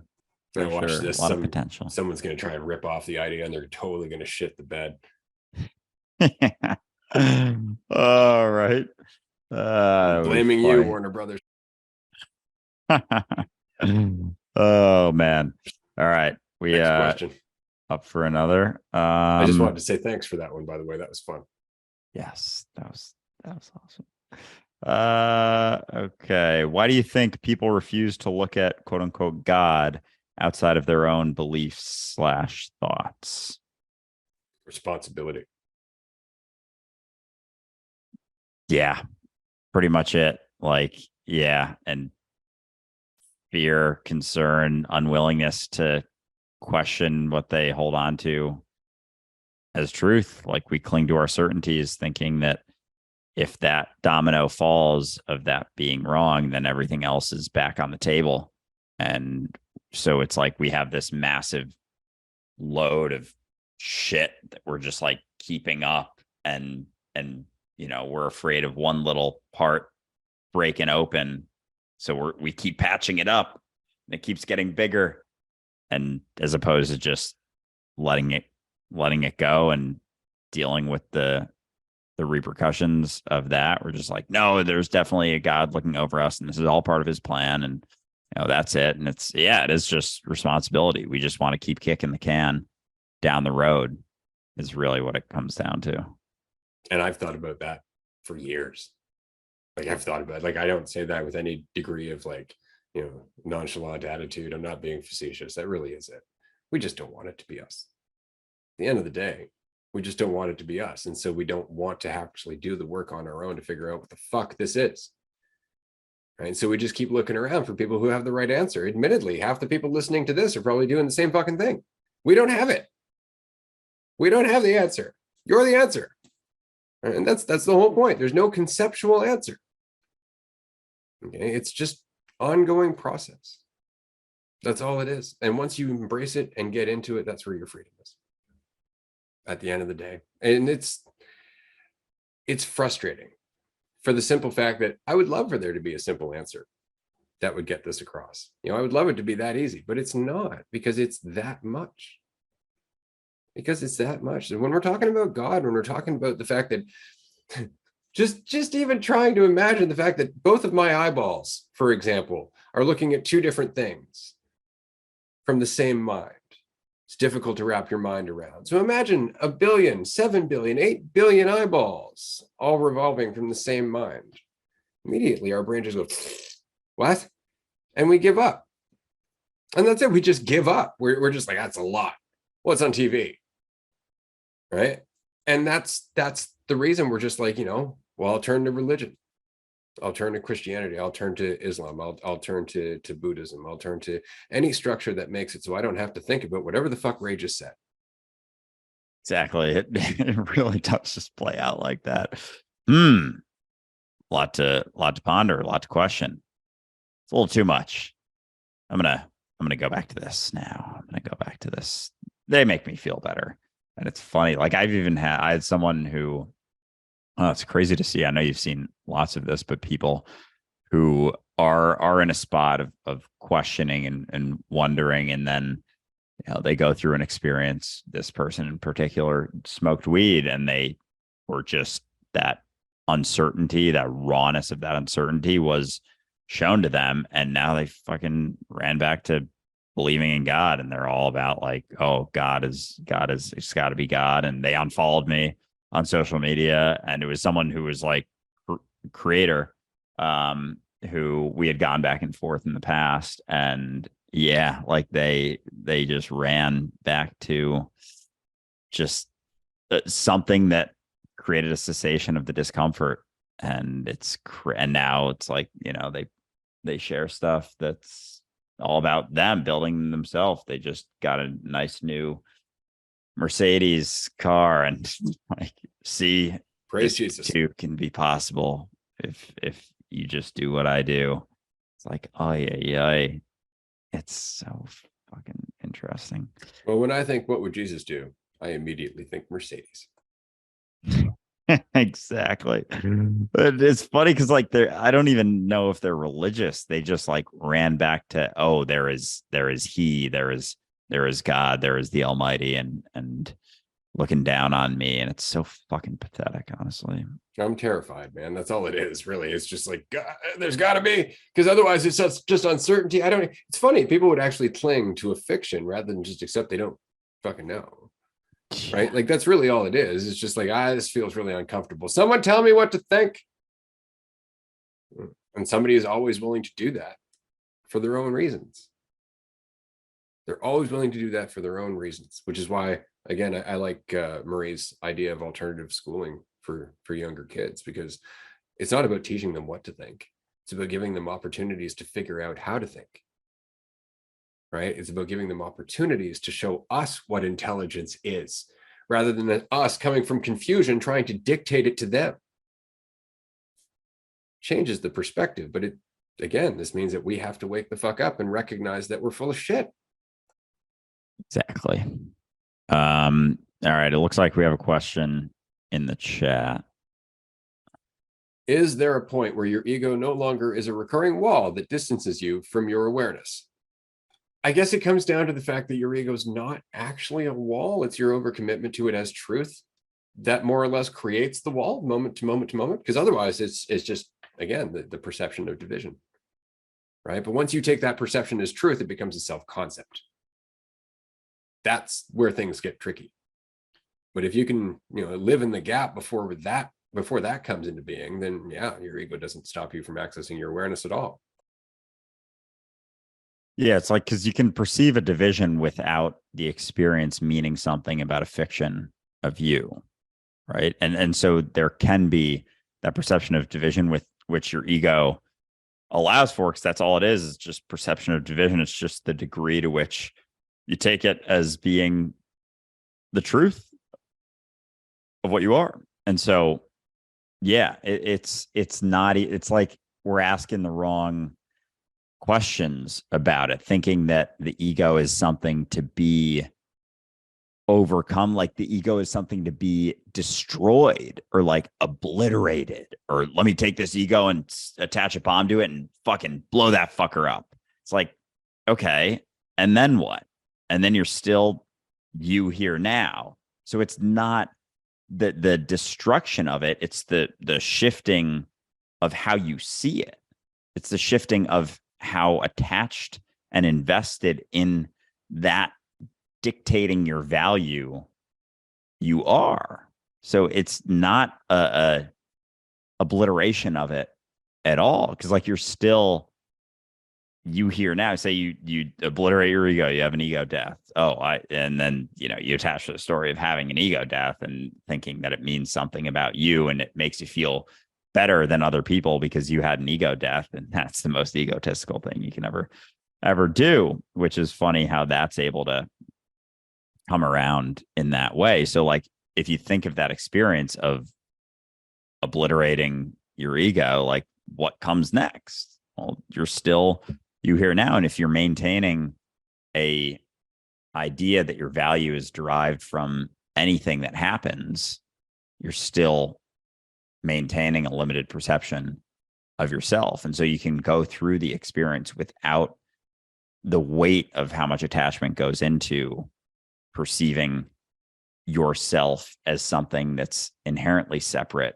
from anything else. And like if you're going through an experience like this experience right now that we're having, like if you can go through this without thinking that anything that is said or anything means anything about you, and there isn't that concern, like you're still interacting with reality and yourself, but there isn't the concern. And that's arguably the equivalent of not maintaining or attaching to your ego, but it's not because you got rid of it, you just stopped paying it quite so much attention. And in that, there is the state of freedom, that flow state, that ability to just be so involved in the situation and understanding that there isn't a possible way for it to mean anything about you with certainty. Like with fact, it's way easier to just continue stepping through and finding out more and more of what's possible. Another good question. That was awesome. I'm really enjoying this episode. I'm glad we decided to live stream this. Do you have anything else? Yeah, we got a few more here. How can I avoid being shy? I am shy of doing anything. I'll start this one off. I think, I think even in the statement, I think in our society, especially, we lean towards extroverted people and that experience of being more outgoing as being better than not being as outgoing. Like shy is equated to this negative thing. And so as we experience certain things, as we feel like, oh, I'm being shy, that's something I shouldn't be, I should be something else, and all these shoulds and shouldn'ts come into play, how does that impact your experience? That causes you to feel stressed. You feel like I'm doing something that is wrong. I'm doing something that is inherently wrong. I should be doing something else. And so you clench and you're like, how do I figure this out? How do I solve this problem? This is definitely a problem because I definitely shouldn't be going through this. And so now you're all tense, and that is now your experience. But if you could start things off with the recognition that there's nothing wrong with being shy. Shy isn't this objectively wrong, bad experience. How does that impact your experience here now? You remain relaxed. And in that spot, you're more free to wander about, more free to experience things. It really is our idea that whatever we're going through or experiencing or the way that we're acting is wrong, that causes the stress and the tension that then reinforces our inability to move about. And it like reinforce the stress and the tension, reinforce the story and like deepen us into what we already believe to be true about ourselves. So as we attach to the story of I'm a shy person. And therefore I'm doing something wrong. I am become more of a shy person and do more wrong, and then do more shy things and do more wrong. And there's no space to like fucking drop that shit and just step into a situation that allows us to see ourselves a little bit differently. So as that tension and stress is alleviated through letting go of the idea that there's fucking anything wrong whatsoever with being shy, you're in a more relaxed spot and have some space to wander about, to step into a situation where usually you would avoid it because you think that you're shy, and find out what's possible. And you'll realize like, oh, I had this whole narrative of this situation. I stepped into it. I had a conversation with someone. They actually expressed to me that they were nervous about going into this situation. And then we just talked, and then it was like, oh my gosh. And then that's chipping away at the story. So then you're not telling yourself so much because there's more what's the word? There's more experiences, what's like things that you do that reinforce something to yourself. I guess experience. There's more experiences showing you that you're not so shy of a person. And so as you go through that, but until you let go of the idea that there's something wrong with being shy, there isn't the ability to step into situations that question, like spit in the face of the narrative that you're telling yourself. But, clinging to the certainty of I'm this and this is wrong and this is definitely this way and this definitely means this about me, just like kind of implodes in itself. And so it all starts with letting go of the idea that there's something wrong with what you're doing or how you think you are, that'll gives you the space to step into situations that may be able to shift that narrative. But as long as you keep reinforcing it, you're not going to have the space to step through it. Yeah, that's a big part of it, right? It's just recognizing that, yeah, you're experiencing being shy. Just don't add to it by thinking that you shouldn't be, right? I guess that's it. Like, we tend to think, oh, well, I'm shy. I don't feel like speaking up. That person's talking a lot. Therefore, they're not afraid. Tell you right now, another way of dealing with that insecurity is not just not talking much, but talking too much. So you might actually be making assumptions about other people, thinking that they're not afraid just because they're not acting the way that you do. There's a lot of different ways to try and get over insecurity. There's a lot of different ways to try and distract yourself. And the point is that whatever your life is, whatever the choices that were that led you up until here, whatever the influences are that you've experienced have led you to feeling shy in this moment. In the same way that your experiences lead you to being hungry before a meal.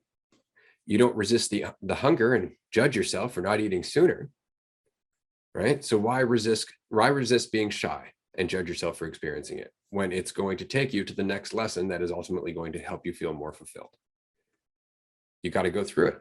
That's the whole point, right? Because it's part of who you are. If you avoid it and judge yourself for it, you're just going to get stuck there, right? So you may as well just take it as the next lesson, eat that meal, and enjoy the benefits. Exactly. All right. Cool. We got anything in the chat? I didn't see anything. Okay, cool. I think we are slowly winding down to the end of our questions here. Yes. All right. I'm gonna skip. Yeah, some of these are just ridiculous. So we're not even gonna.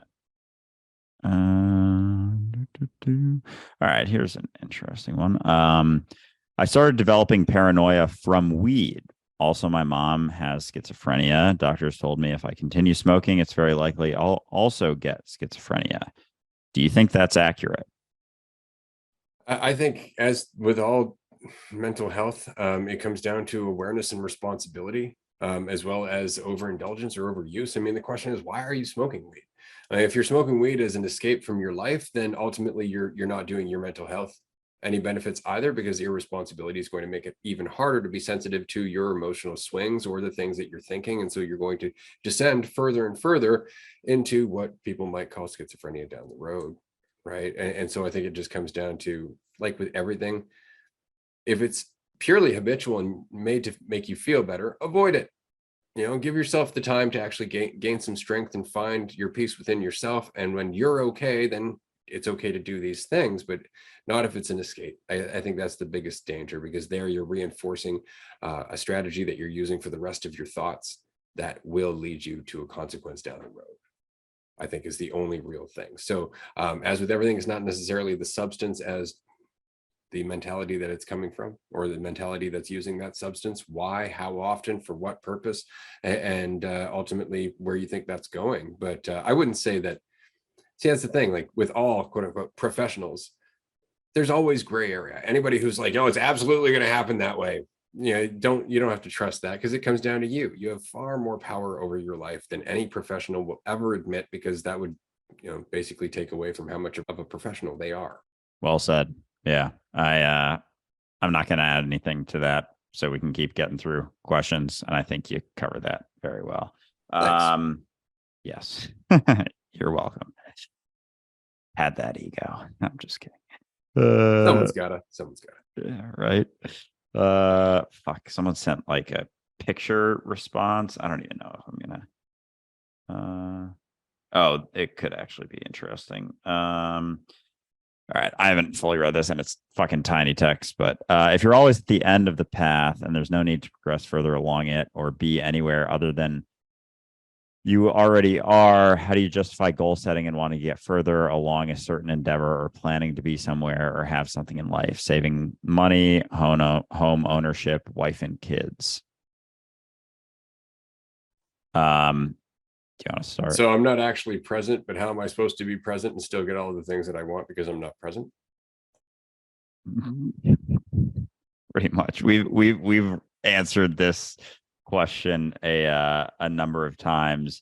Just because you have a perception of where you think you are doesn't change the fact that you're at the quote unquote end of the path. And when you save money, it's comes down to you and your balance. You can save, you make a certain amount of money, you could save all of it and live based on very, very little, or you could save none of it and live like you have a bunch of money. Like, yeah, they're all on the table, and it depends on you, but it doesn't change the fact that you're here now and you're never anywhere else. Like, that's the reality of what you are. So See, I always find this kind of funny, because we are under the impression that the only way we're going to get to a house is if we deliberately focus on making enough money to get that house, right?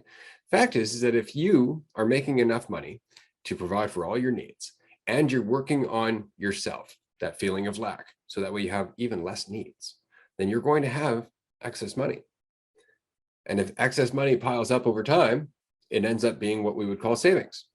And then you can take those resources and do something with them without ever having to hold on to the idea of having to get that house that whole fucking time. See what I'm saying? Like, your life takes the priority. And then you have resources as a result of the time and attention you've put into the moment that you've been experiencing. This is also going to help with your job. Also going to help with how much money you make. It's also going to help with all of the opportunities that you find, and all of the possibly the houses that you look at in the future. Like, all of this is going to come to bear in your life, but it's the attention that matters. The attention on the here and now. Everything comes from that. Aside from that, it's just accumulated energy, right? The more attention you spend on now, the more potential you are accumulating. well said. Yeah, it all stems from that, and it's almost like a process that works itself out through paying attention to where you're at. As the needs drop, the potential increases, the freedom increases, and then it's simultaneously like you're at a spot where something could happen that you once wanted and you no longer even want it. And so we're ever changing, and unless we're attached to something meaning so much about us that we feel like unless we have that, we're worthless, then we're just gonna exist in that spot, reinforcing that false belief for our whole life. And there's no thing that you could ever possibly get that's going to change that. So yeah, I like to focus on developing the skill that I can carry with me in every moment, which is being present. exactly. It's funny. All right. We got one more from the same person. This one can be quick despite it having a lot to it, but it's another one of those trying to whatever. Oh, I love these. Yeah, you say you are not what you ever think, but then say you are God. You are the here and now. You are the universe. You are everybody and everything. It's only you. Isn't it contradictory? Isn't the possibility of a sky daddy or any possibility of what we are just as possible as the next? So I just want to point out that all of the words that you use to describe what we are all words that indicate something limitless. That we're God, we're the universe, we're what is. These are all things that are describing a lack of border. And the fact that you're settling on one, and you're like, oh, you're saying we're God, that's not our problem at the end of the day. You're the one settling on the idea of God. But God, the word, the concept behind the word is the non-conceptual, the beyond your understanding, the thing that cannot be pinned down to any one thing. And so we're using descriptions that at least are communicating the limitlessness of what we are, as opposed to, the Christian God who's constantly fighting Satan and has a real issue with, I don't know, yoga. Exactly. And yeah, with that last part, isn't the possibility of a sky daddy or any possibility of what we are just as possible as the next. So you can go on forever saying maybe this, maybe that, maybe this, maybe that, maybe this, maybe that. But even just in that statement, even just in the questions, you are settling upon a fuckload of assumptions about what you think you are. Like the only thing you can confirm is that you're here now. Everything beyond that is based on assumption. And so we're coming to these spots of like, oh, there could be a sky daddy. There could be anything. And if that's where our focus is, then any potential is on the table, and we're just picking one, being like, that one makes me feel good. And it's based off of jack all fucking shit. And the only thing you can say with certainty is that you're here now. And so there's a willingness to step through that and dig into that we avoid. The only thing we can say with certainty, we avoid that by, well, maybe this. Well, yeah, that, the present moment, being here now, that's all great and everything. But like, maybe there's a guy with a beard sitting in the sky looking at us and judging us. It's like we're avoiding the only the only real thing that we can actually discuss by pointing at all the other bullshit. It's like, yeah, anything could be. And it could look like a fucking giraffe looking down on us too. It's like, well, that's ridiculous. You think there's a dude sitting up there watching us, judging us, and you think it looks like a person. Like, that's one of the craziest things I've ever heard in my life. And yet that's what we're doing collectively. So through even just saying, oh, well, anything could be possible, you're not looking at the only thing that is real. And there is a lot there, and we just keep trying to avoid it by pointing at everything else that could be. Yeah, anything could be, but what is? But that's the difference between blind faith and a concept, as opposed to the recognition that you don't know, which is actual faith, right? Because they'll make the argument for Sky Daddy, but then you'll be like, okay, where's the evidence? Where's the evidence? And they'll be like, you just have to ask Jesus to show himself to you. It's like, oh, I got you one better. God, if you're there, strike me dead right fucking now. Oh, and they'll be like, well, he's showing mercy, and that's the whole thing, is that it just comes down to a fairy tale that they're telling themselves that has no credibility in reality. It has no evidence whatsoever. At best, it's kind of anecdotal, and it's always according to their own biases and what they want to see. It's the same thing as that blue fucking feather thing. I'm manifesting a blue feather. Fuck. It just, at the end of the day, it comes down to what is real, what is here. Okay. And what we're talking about is not something that you need to believe. We're not asking you to take in anything at faith. What we're saying is that everything is questionable. Well, if that's possible, then anything can be possible. That's not what we're saying. We're saying everything is questionable, and what remains is what is. Right? What you're saying is that there's a giraffe in the sky with a scroll of good and bad things to do. And when I ask you, where's the giraffe? You're like, it's up there. that seems questionable. And for you to deny that it's questionable makes me wonder about you. And that's the whole thing. But that's it. There's a big difference between saying it, you're God, you're everything that is, versus there's a God. Because the difference is belief versus uncertainty. Your God is just a way of saying you're all that is. And from your perspective, that's all you know. Exactly. Oh, I'm thinking of some triggering video ideas in regards to God. Just a video like that. Like, God, if you're real and you're not a little pussy ass bitch, strike me down, spite me.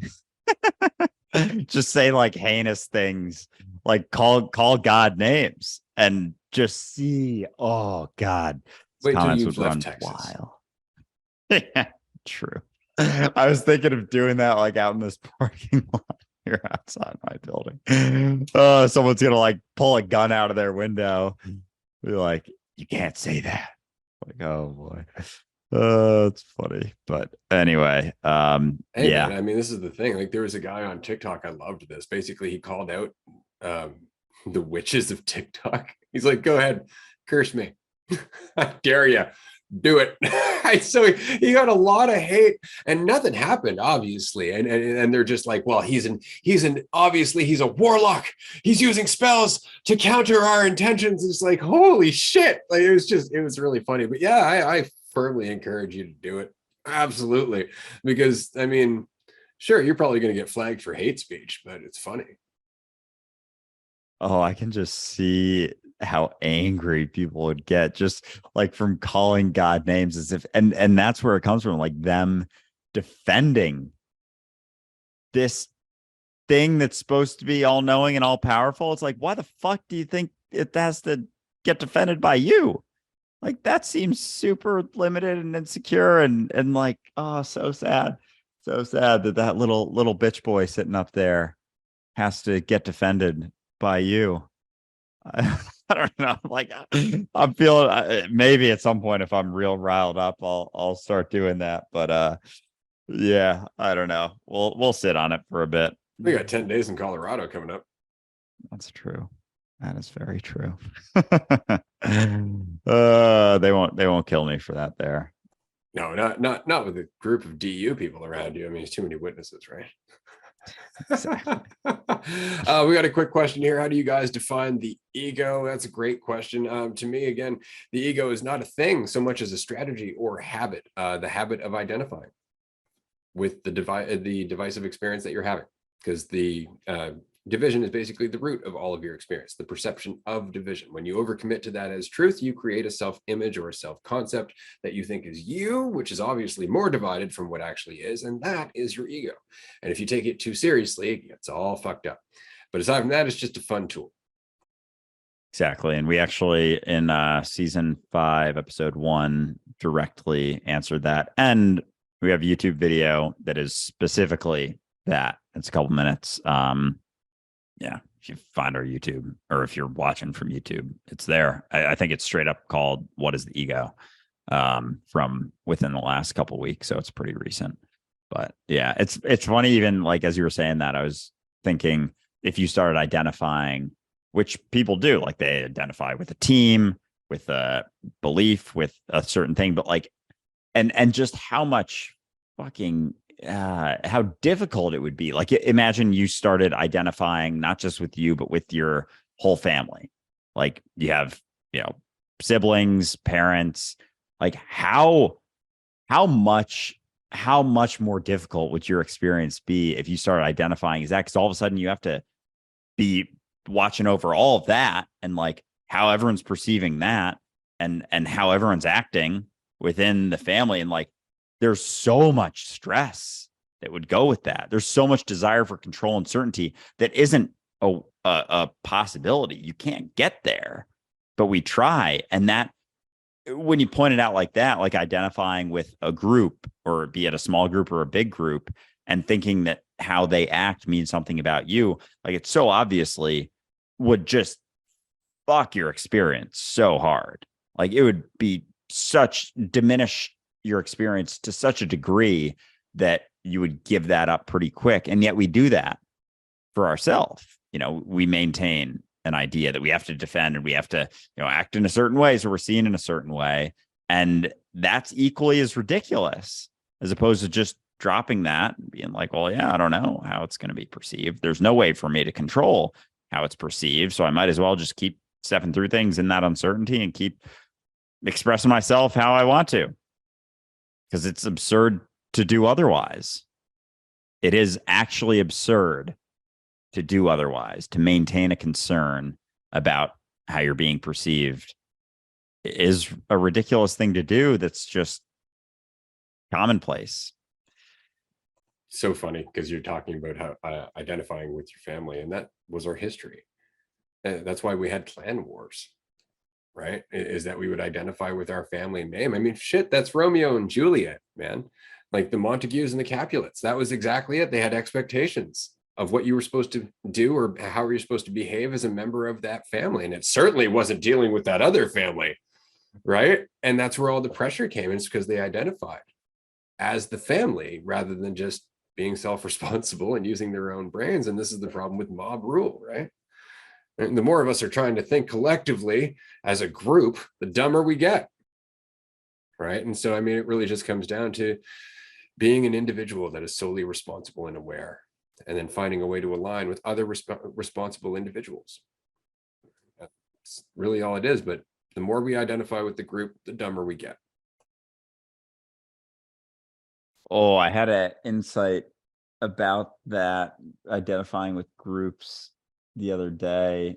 Just like it was something about that herd mentality, and how there's like an overarching attachment to a certain thing, and like we'll pass off our own thoughts and opinions just to fit in, and then we just mold ourselves to being involved in that as opposed to thinking for ourselves. And there is more to it, but I'm not even going to try and remember. And yeah, it's just like, oh man, that attachment to things cuts off so much of our potential to fucking live and exist. Yeah. It reminds me of a quote from one of the founding fathers of the US, that those who would trade security or would trade freedom for security deserve neither. Wow. They recognized something there. That's for sure. Holy shit, how quick we just discount that. Don't even look at it.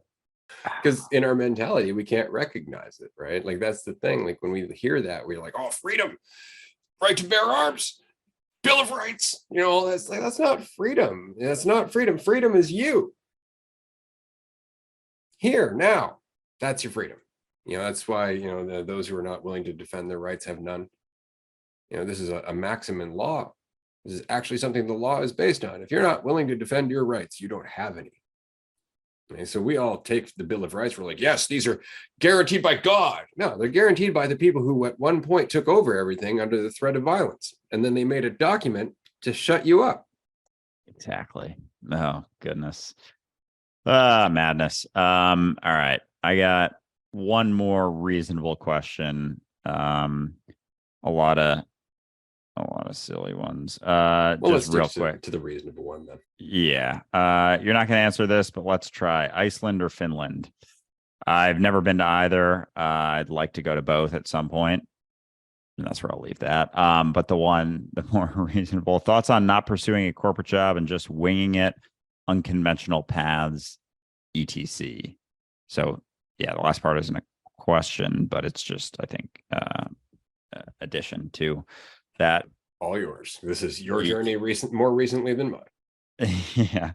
I think that it's all on the table. I think a lot of times in the spiritual community, there's like this demonization of corporate jobs, of 9-to-5s. And it's like, oh, it's sucking the life out of me. It's like, because you're maintaining an idea of what you should or shouldn't be doing. You're maintaining an idea of what corporations do and like you're cutting off all of the potential impact that you could have through letting go of your idea of the right or the wrong way to live, through your idea of, oh, corporations are so fucked up, buying into that. Oh, 9 to 5, can't do that. That's I'm just wasting my life away. I'm being a slave to the man, slave to the system. And it's like, yeah, you can maintain that narrative all you want, or you can recognize that you're always having impact. You're always having influence. So whether you're doing a 9 to 5 job or a non 9 to 5 job, whatever you're doing, the more attention you pay it without concern about what it means about you, without concern about where you're going or what it's adding to you, the more involved in the situation you can be, the more impact you can have. And you can have impact on anything and everything, everywhere, all the time, on anyone. So if you're in a corporate job, there's a lot of people who are having a lot of impacts on that. People who are willing to question and shift things, and they have, say, a managerial role in a corporate job, and they are having an experience with the people that they're working with, under, above, like managing, and they can have a massive impact on them. But if you're caught in, oh, this isn't something I should be doing, I should be doing something else, that's going to hinder your ability to have that impact, because, you know, in that full pie chart of your attention, as some of the attention is being paid towards thinking that you shouldn't be doing the thing that you're doing, that is attention taken from the impact that you can have on the situation. And so, yeah, I mean, that's kind of where I'm going to keep this. We've talked about this a number of times with 9 to 5s and differences, and I could get into like pros and cons and whatnot, but we've been talking for a while. We could easily do like 10-hour Q&A episodes. But yeah, it comes down to letting go of the idea that there's a right or a wrong way to live, and working with what you have, giving the fullness of your attention to the experience that you're having, and letting things play out. And there's going to get to a spot usually where you realize that it's time for a shift, time for a change, and there's not a right or a wrong time to do that either. It's just making it. And the more attention you're paying to the reality of the situation, the more sensitivity and the more alignment you're going to have with reality. And that's going to accentuate your sensitivity. And then you're still not going to make the right decision, because there is no right decision, but you're going to come closer to it the more sensitive you are to the reality of what's actually happening, as opposed to your perception and opinion of what you think should be happening. Nice. There is no right answer. Just carry on. That's pretty much it. This has been a blast. Such a good episode. We haven't done one of these in a long time, so it was definitely a lot of fun. I'm going to be in Colorado next week, so anybody who is there at the mini retreat or the mini retreat, we can do a live Q&A, just shooting the shit, as it were. This has been a fun episode, a Q episode. Absolutely. I think that's what I'm going to entitle it, Q and not so much A, or something along those lines. But thanks everyone who could ask the questions and participate today. It really did mean a lot to us, as always. And we look forward to doing this again with you. I'll pass it over to Andrew. Absolutely. This has been a blast. I appreciate everyone who tuned in on Twitch, asked some great questions, everyone on Instagram that asked all the questions. And yeah, we'll keep incorporating these as we go. And if you have other questions that we didn't answer, free trial on Patreon, hop into a group, ask us there. That's the most direct way to ask us anything. It's hopping on there. So again, appreciate everyone, and we'll talk to you soon. Bye, everyone.